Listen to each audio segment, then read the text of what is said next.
ఆ నియోజకవర్గంలో జనసేన ఎమ్మెల్యే అనుచరులు రెచ్చిపోతున్నారు.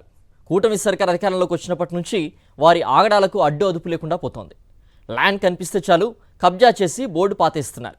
రోజు రోజుకు ఆగడాలు మితిమీరిపోవడంతో బాధితులు తిరుగుబాటు మొదలుపెట్టారు. కాకినాడ జిల్లాలోని కాకినాడ రూరల్ నియోజకవర్గానికి ఎమ్మెల్యేగా జనసేన పార్టీకి చెందిన పంతం నానాజీ ప్రాతినిధ్యం వహిస్తున్నారు. ఇటీవల రంగరాయ మెడికల్ కాలేజీకి చెందిన ఓ డాక్టర్పై దౌర్జన్యానికి పాల్పడి వార్తల్లో నిలిచారు. నియోజకవర్గంలో ఓవైపు పంతం నానాజీ ఆగడాలు, మరోవైపు ఆయన అనుచరుల ఆగడాలు మితిమీరిపోతున్నాయి.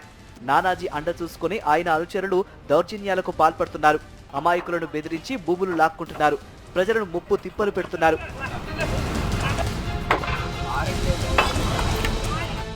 మాధవపట్నంకు చెందిన Johnson Kakinada rural Sarpavaram industrial ఏరియాలో 2008-2009లో 2 ప్లాట్లను కొనుగోలు చేశాడు. మొత్తం 658 గజాల స్థలాన్ని పోస్టల్ ఎంప్లాయీస్ సొసైటీ నుంచి కొన్నాడు. ఆ సమయంలోనే పంతం నానాజీ అనుచరుడు జనసేన నేత పుల్లా శ్రీరాములు కన్ను ఆ ల్యాండ్ పైన పడింది. 15 ఏళ్ల క్రితమే ఆ స్థలం తమదంటూ శ్రీరాములు వివాదం పెట్టుకోవడంతో జాన్సన్ కోర్టుకు వెళ్లాడు. తాజాగా ఎమ్మెల్యే పంతం నానాజీ అంటతో శ్రీరాములు ఆ స్థలంలో ప్రహరీ గోడను, రేకుల షెడ్డును నిర్మించాడు.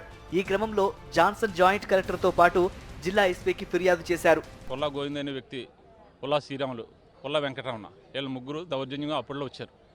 అప్పుడులో వచ్చితే పోలీసు వారు రౌడీ షీట్ ఓపెన్ చేశారు పుల్లా శ్రీరాములకి. కాకపోతే ఇప్పుడు మళ్ళీ దౌర్జన్యంగా 100 మంది వచ్చారు. జనసేన వాళ్ళు అని మేము రాజకీయ నాయకులని మొత్తం చెప్పి మొత్తం దౌర్జన్యంగా వచ్చి మా సైట్లో వచ్చి దౌర్జన్యం చేస్తున్నారు. వాళ్ళది 112, 111 సర్వే నెంబర్ ఉంది. ఆ సర్వే నెంబర్కి దీనికి సంబంధం లేదు. 112 సర్వే నెంబర్లో కూడా మన గొడవను కట్టేశారు.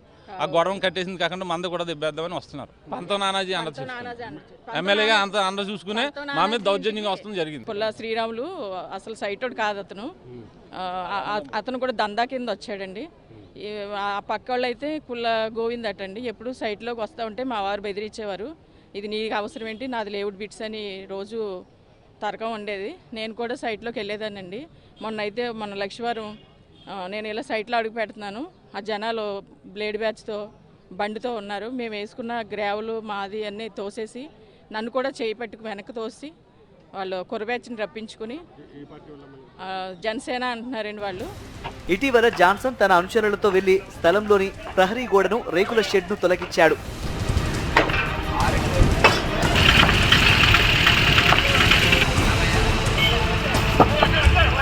శ్రీరాములు అనుచరుడు అడ్డుకోవడం పరిస్థితి ఉద్రిక్తకరంగా మారడంతో పోలీసులు కూల్చివేత పనులను నిలిపివేశారు. జాన్సన్ కుటుంబానికి బీసీ, శెట్టి బలిజ సంఘాల నాయకులు అండగా నిలిచారు. జనసేన నేతలు చేస్తున్న దౌర్జన్యాలపై డిప్యూటీ సీఎం పవన్ కళ్యాణ్ ఎందుకు మౌనంగా ఉంటున్నారని నిలదీస్తున్నారు. పార్టీ ఏ దృష్టిగా తయారవుతుందో ఒక్కసారి ఆలోచించాలని పవన్ కళ్యాణ్ గారు. కొన్ని సంఘటనలో మీరు ప్రశ్నించకపోవటం, మీరు మౌనం వహించడం మాకు కూడా మీ మీద అనుమానంగా ఉంది. భూములు కబ్జా చేస్తే మాట్లాడలేదు. కాలేజీ గ్రౌండ్లో మా పైన మా భోజన సోదరుడు దళిత డాక్టర్ పైన దాడి జరిగితే కూడా మీరు నోరు మెదపలేదు. ఎందుచేత మాకు ఇంత అన్యాయం జరుగుతున్నప్పుడు, దారుణం జరిగినప్పుడు స్థానిక శాసనసభ్యులు కానీ, స్థానిక నాయకులు కానీ, పార్టీ అభ్యర్థులు కానీ చివరికి మీతో సహా నోరు మెదపకపోవటం మాకు చాలా విడ్డూరంగా ఉంది. మొత్తానికి కాకినాడ రూరల్ నియోజకవర్గంలో జనసేన నేతల దౌర్జన్యాలపై ప్రజల్లో తీవ్ర చర్చ జరుగుతోంది. భూములు కబ్జాలు చేస్తూ ప్రజల్ని వేధించుకు తింటున్నారని విమర్శలు వెల్లువెత్తుతున్నాయి.